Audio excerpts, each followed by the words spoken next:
Hey coin collectors, and welcome to DC Coin World International Coin Channel, looking at the 1969 United States 5-cent coins, in specific at some 1969 S coins, because there's just something really weird going on with one of them. Sometimes we call it the Snake S, sometimes we call it the Long S. We haven't seen another one of them. So let's look at the standard 1969 S, and you can see this one here. This is what the S should look like, much like this anyway. And we see this one actually has its own little characteristics too. It almost looks like a 5, kind of shortened top, big fat bottom. And here it is, and you can see that whatever happened to this coin, whether it was at the mint or afterwards, see, this one looks like it's got tramped down. This one looks like it got really long.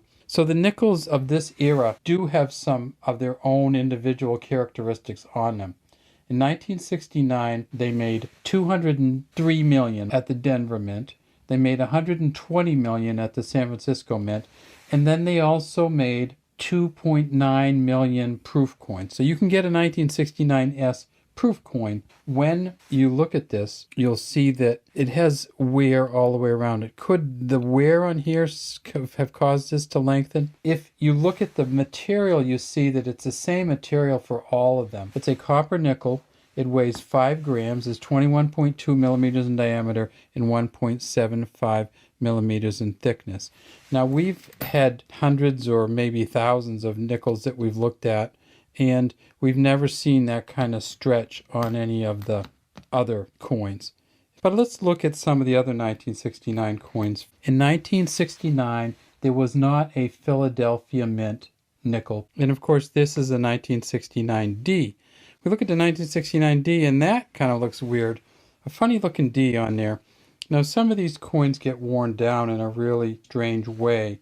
So when we look at the 1969D, we see that it's a little bit worn. Let's see if we can find another D. And there's another one, a little bit different shape. 1969D, one of them sold for $30,000. If you see this one, this is a kind of, let's look through some of these 1969s. So this is another one with a D, kind of a funny D.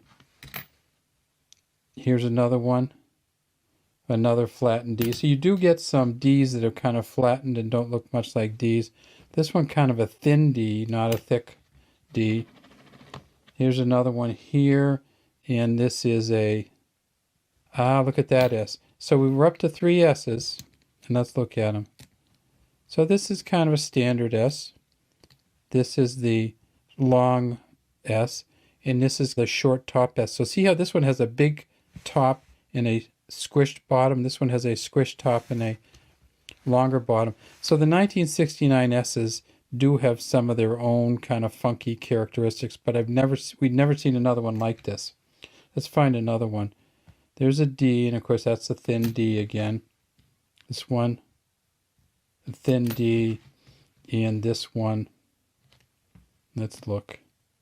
That's a thin D. One of the things that you have on a 1969 coin that's very different from many other nickels is the signature of the engraver.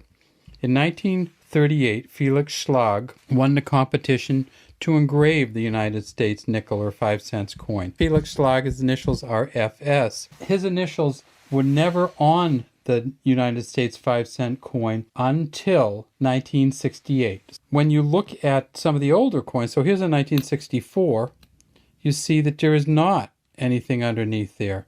In fact, there's a little bit less space there. They changed it up a little bit.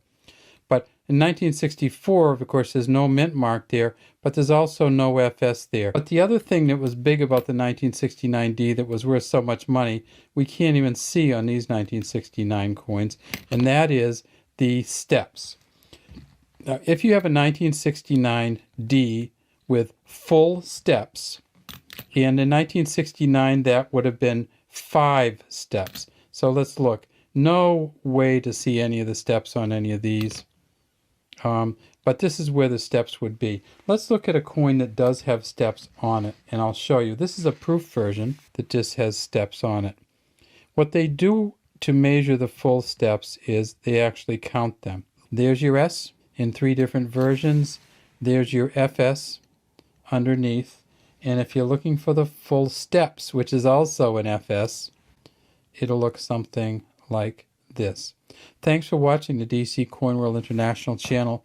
We'd love to have you subscribe to our channel and leave any comments you might have in the comments section.